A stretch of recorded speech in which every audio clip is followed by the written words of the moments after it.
What's up, y'all? Welcome back to another video.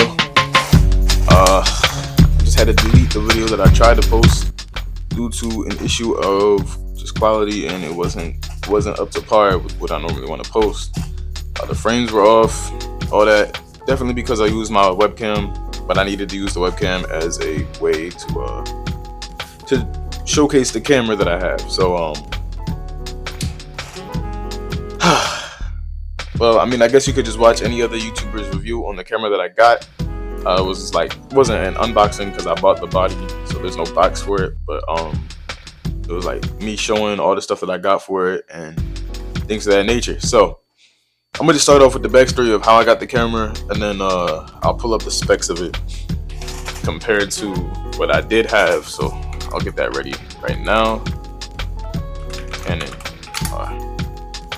Alright, so should I go on the website? Yeah, let's do versus. Alright, so obviously the camera that I have is a comparison winner. It's going to be a lot better when you hear what I'm about to talk about. So as y'all know from my previous videos, I had the Canon M50 Mark II. It was what? It came with the 15 to 45, I think, all that cool stuff. I mean, the Canon M50, it was calm. It had 10 frames per second, but it had a buffer. It was lighter as a camera. It had a built-in flash. It obviously is lighter. It has a tilt-in viewfinder and has NFC connection. Same thing kind of for the EOS R. It has a larger sensor size, which is full frame. So let me talk about, I guess I should bring up that part too. Let me Canon M50 versus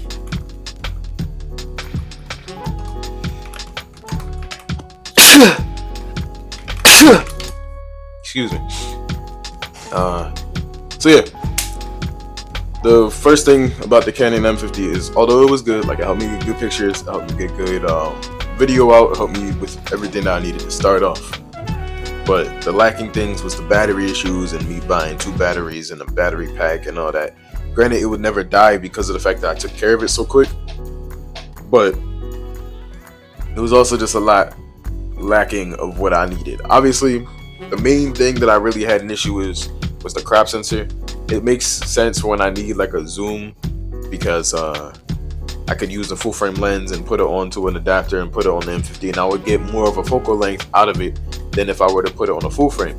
But most full frames nowadays, especially the Canon EOS R that I have, you can add a crop to it in your pictures to get that simulated zoom. So we're going to start off with the sensor size. Now the sensor size between the M50 and the Canon EOS R is, the M50 has a crop sensor, APS-C I'm pretty sure, and Canon EOS R as a full frame sensor. Now they both, I think, run Digic 8 processors. I was going to get the Canon R8, but after doing a comparison in the store and testing and watching videos on it, I wanted something that was a little bit more heavier duty. In that case, if it drops or whatever, kind of like this Canon did the other day. I was at my girlfriend's graduation. I dropped it while I was walking in the venue, and I was looking up. I didn't see what was below me. I tripped on whatever it was. I didn't even get to see what it was. Fell, dropped, cracked my lens, and boom. Granted, I fixed the lens.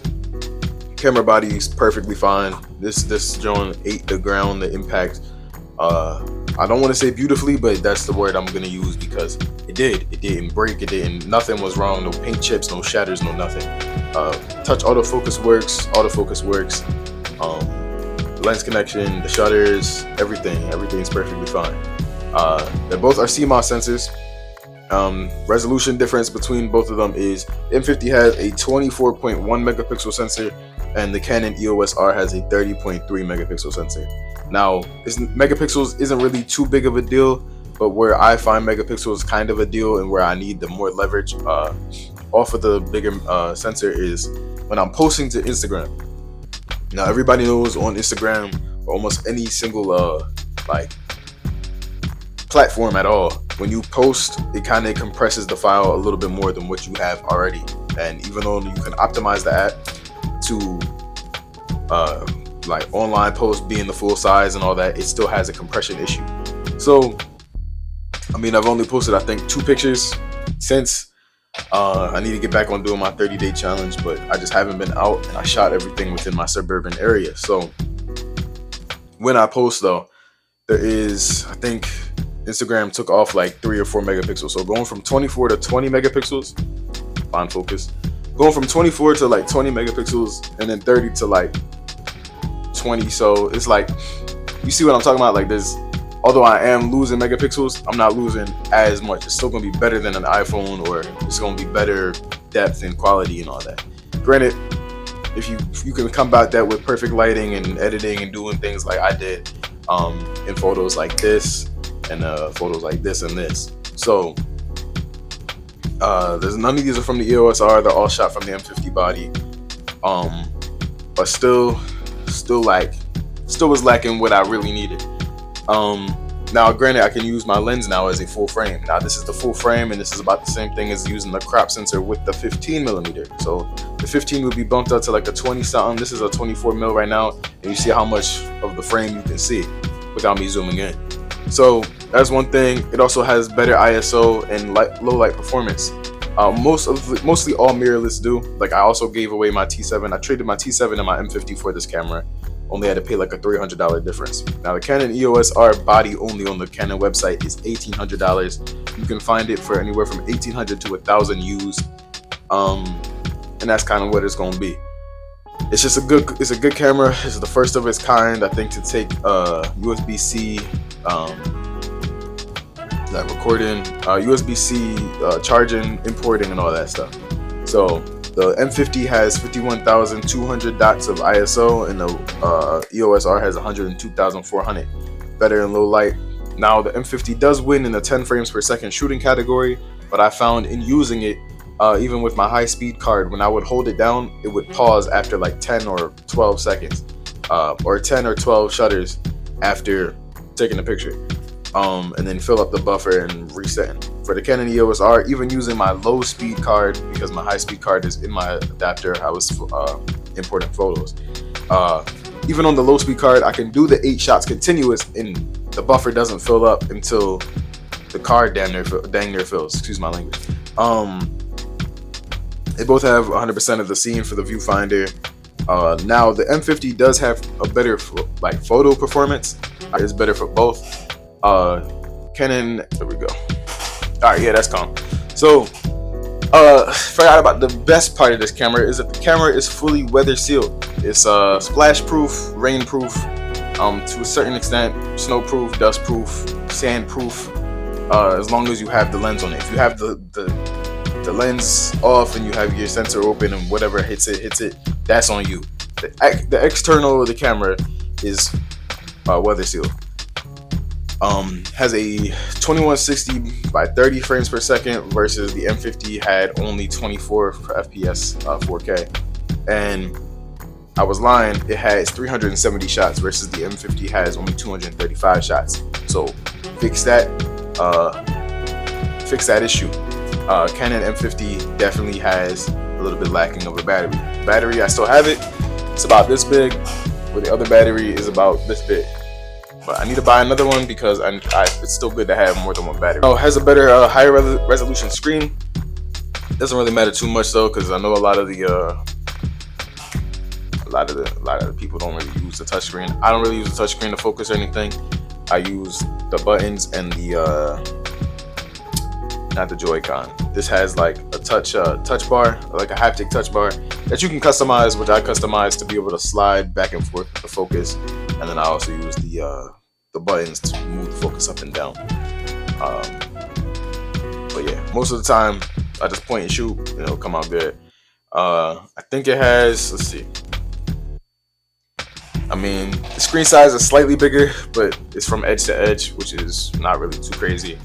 They're both touchscreen. They both have a built-in system camera. This obviously has more ports. The M50 did not have a headphone jack, a mic jack, a shutter jack, a USB-C, or any of that. It only had only had one jack for your mic and the 2 USBs, and that's really it.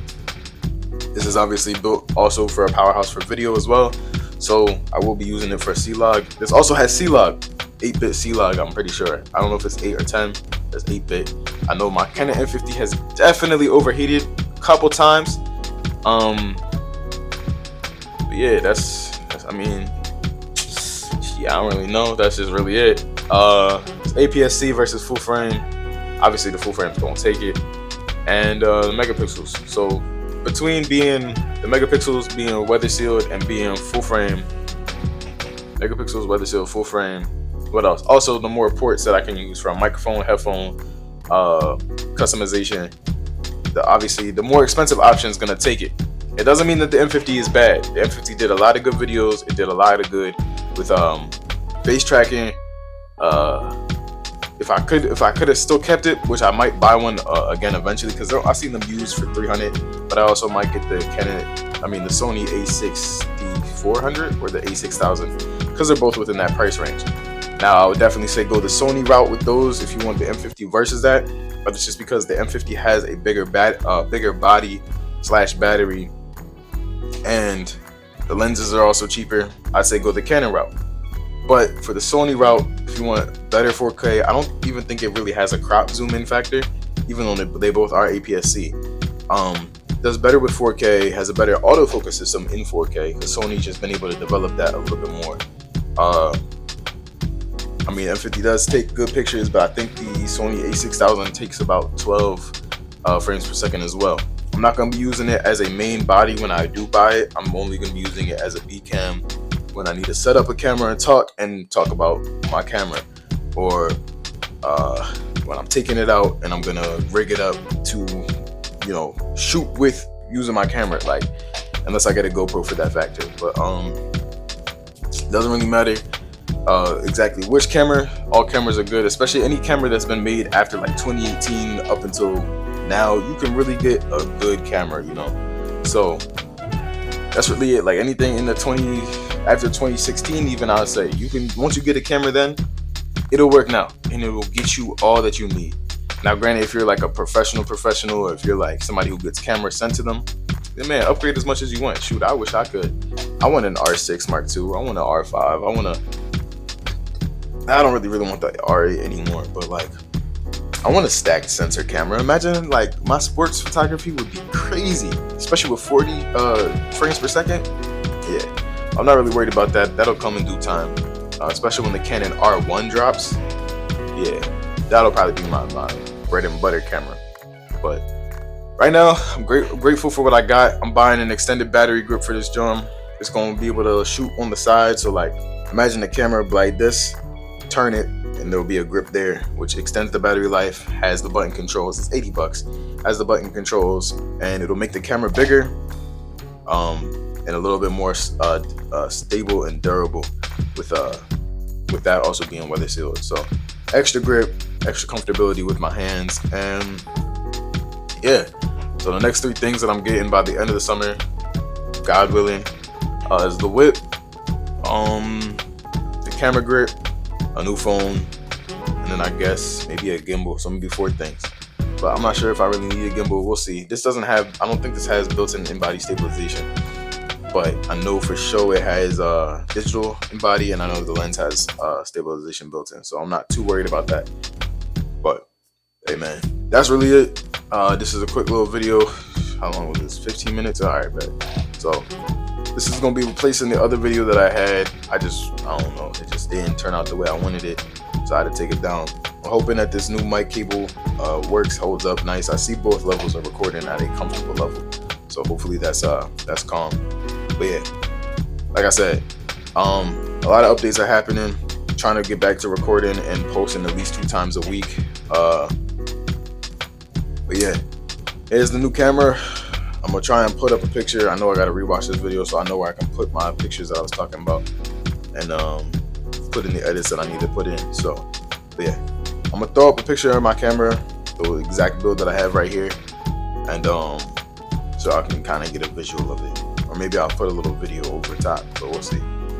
Yeah, that's really it. Hope you enjoyed the video. Welcome back to the channel. Make sure you subscribe, like, comment. Definitely comment. I need this engagement so YouTube can push my videos out. I want to increase a little bit. I'm going to be changing up my bio a little bit too. I got a new email for business inquiries only. But I'll just say it right now. For anybody who needs photographic services and needs to ask for packages or whatever and doesn't have my social media, you can hit up my email at jrdigitalvisuals. It's jrdigitalvisuals. I'll probably just type it up right here just because it's jrdigit4lvisuals@gmail.com.